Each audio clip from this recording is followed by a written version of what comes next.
নমস্কার বন্ধুরা, simple cook with পলির পরিবারে আবার একটা নতুন রেসিপি নিয়ে হাজির হয়েছি। আম পান্না নিয়ে এসেছি। তবে আম পান্নাটা আজকে আমি সাধারণত গুড় দিয়ে রান্না মানে তৈরি করেছি। খুবই সহজ আর খুবই টেস্টি।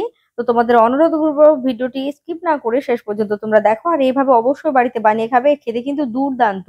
অবশ্যই অনুরোধ করবো একবার হলেও বানাবে। তো এখানে দেখো আমি 4টে বড় বড় আম নিয়ে নিয়েছি।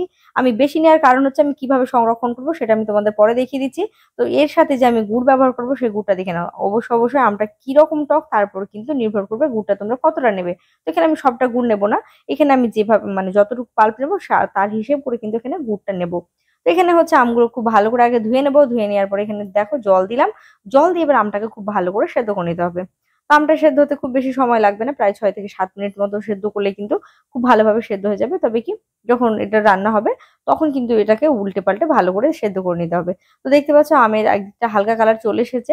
যখন ফুটে উঠবে দেখবে এরকম কালারটা চলে আসবে। আমরা সবাই জানি, তবুও তোমাদের বলে দিচ্ছি। তো যাই হোক, এইভাবে কিন্তু আমি উল্টে পাল্টে ভালো করে আমটাকে পুরোটা সেদ্ধ করে নেব। আজকে আমি কোনো রকম মিক্সি ইউজ করব না। আমি এটাকে আজকে শুধুমাত্র হাত দিয়ে এর পাল্পটাকে বের করে নেব। তাই জন্য খুব ভালো করে আমটাকে সেদ্ধ করে নিতে হবে। তো দেখতে পাচ্ছ এখানে সেদ্ধ হয়ে গেছে। তো আমি এটা বন্ধ করে দিলাম, এবার ঠান্ডা করে নিলাম। তো ঠান্ডা করে নেওয়ার পর দেখতে পাচ্ছ আমি এবার এই যে খোসা সেটাকে তুলে দেব। তাহলে কিন্তু খুব সহজেই তোমরা এটা চাকুর মাধ্যমে খোসাটা তুলে ফেলতেই পারো, তাতে কোনো সমস্যা নেই। কিন্তু হচ্ছে বাল্বগুলো খোসার সাথে অনেকগুলো লেগে থাকে, সেই কারণে আমি এটাকে নষ্ট করতে চাইছি না। তার জন্য হাত দিয়ে এটাকে খুব সুন্দর করে তুলে ফেলাম। তারপরে দেখো ভেতরে কিন্তু অনেকটা পাল্প রয়েছে, তো আমি একটা জায়গাতে তুলে নিয়ে রেখে দিচ্ছি। কোনো কিছু নষ্ট করাই আমাদের উচিত না। সে কারণে দেখো আমি এইভাবে পাল্পগুলো বের করে নিচ্ছি। তো দেখো এখানে কিন্তু হয়ে গেছে। এবার হচ্ছে আমের মধ্যে কিন্তু হালকা আঁটি হয়ে গেছে, সেই কারণে দেখো আমের যে পাল্পটা সেটা হচ্ছে হাত দিয়ে আমি খুব ভালো করে শ্বাস থেকে মানে শ্বাসগুলো নিয়ে নিচ্ছি আঁটির থেকে। তো আমি হাত দিয়ে দেখো ভালো করে এবার হচ্ছে মেখে নিচ্ছি। আমি কোনো রকম মিক্সি ইউজ করছি না, আমি তোমাদের আবারও বলছি। কেননা হচ্ছে আমি যেভাবে তৈরি করছি এটা মিক্সির তুলনায় হাতে কিন্তু অনেক বেশি টেস্টি হবে। সে কারণে তো যাই হোক, আমি একটা ছোট হাতা চামচ নিয়েছি, দিয়ে সেটা দিয়ে একটু ভালো করে নেড়ে নেড়ে দিলাম। তো এখানে মোটামুটি আমি ধরো চা চামচের হাফ চামচের সামান্য একটু বেশি লবণ দিয়ে দিলাম। দিয়ে খুব ভালো করে এটাকে মিশিয়ে নিচ্ছি। তো এবার হচ্ছে যে কিছুটা পাল্প মানে হচ্ছে হাফ পাল্প আমি তুলে রেখে দিচ্ছি। এটাকে প্রায় 7-8 দিন অনায়াসে ফ্রিজে স্টোর করে রেখে দিতে পারো।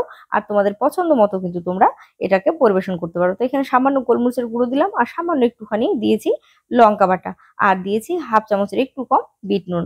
তারপর এখানে দিয়ে দেবো 100 গ্রাম গুড়। তো তোমাদেরকে বলবো অবশ্যই পাল্পটাকে এইভাবে সংরক্ষণ করে ফ্রিজে রেখে দিতে পারো। অবশ্যই তোমাদের পছন্দ মতো যখন খুশি হবে, সবসময় তো আমটা সেদ্ধ করে সাথে সাথে খাওয়া যায় না।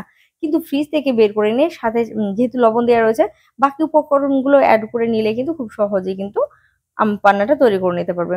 আর গুড় দিয়ে তৈরি করা মানে বুঝতে পারছো আমাদের শরীরের জন্য তো গুড়টা অনেকটাই উপকারী।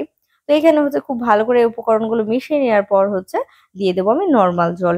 এখানে আমি 1 লিটার জল দিয়েছি। তারপর খুব ভালো করে কিন্তু আমি এভাবে মিশিয়ে নিচ্ছি, যাতে করে গুড়গুলোও গলে যায়।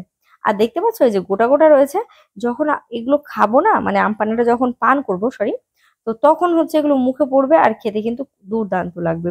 তো অবশ্যই তার জন্য তোমাদেরকে বলবো অবশ্যই একবার হলেও বানাবে। তো আমি নর্মালি এখানে দেখো পরিবেশন করেছি, চাইলে কিন্তু আমি আবারও বলছি যে তোমরা কিন্তু এখানে ঠান্ডা জল ব্যবহার করতে পারো, কোনো সমস্যা নেই। তো এটাকে আরো বেশি টেস্টি করার জন্য ওপর থেকে সামান্য দিয়ে দিলাম ভাজা জিরে গুঁড়ো। এখানে তোমরা লঙ্কা গোলমরিচ গুঁড়ো দিতে পারো। তো এখানে দিয়ে দিলাম সামান্য বিট নুন। এটা একটা হয়ে গেল। আমি আরেক ভাবে দেখিয়ে দিচ্ছি। তো তোমাদের যার যেটা ভালো লাগবে সেভাবে কিন্তু পরিবেশন করবে। তো এখানে কিছুটা আইস কিউব নিয়ে নিচ্ছি। আইস কিউব নেওয়ার পর আবার দিয়ে দেবো আম পান্নাটা। তো তোমাদের কার কোনটা কিভাবে খেতে ভালো লেগেছে অবশ্যই কিন্তু আমাকে কমেন্ট করে জানাতে ভুলো না। আর যারা নতুন নতুন বন্ধু রয়েছে, দেখো একইভাবে কিন্তু জিরে গুঁড়ো, গোলমরিচ গুঁড়ো, সামান্য গোলমরিচ গুঁড়ো দিলাম। আগেরটাতে কিন্তু গোলমরিচ গুঁড়ো দিইনি, চাইলে কিন্তু তোমরা দিতে পারো। আর দিয়ে দিয়েছি বিট নুন। অবশ্যই কিন্তু তোমরা জানাবে তোমাদের কেমন লেগেছে। আর যারা নতুন বন্ধু রয়েছে অবশ্যই অনুরোধ করবো আমার চ্যানেলটি সাবস্ক্রাইব করে পাশে থাকা বেল আইকনটি প্রেস করে আমাকে সাপোর্ট করবে। সবাই ভালো থাকবে, সুস্থ থাকবে। নমস্কার।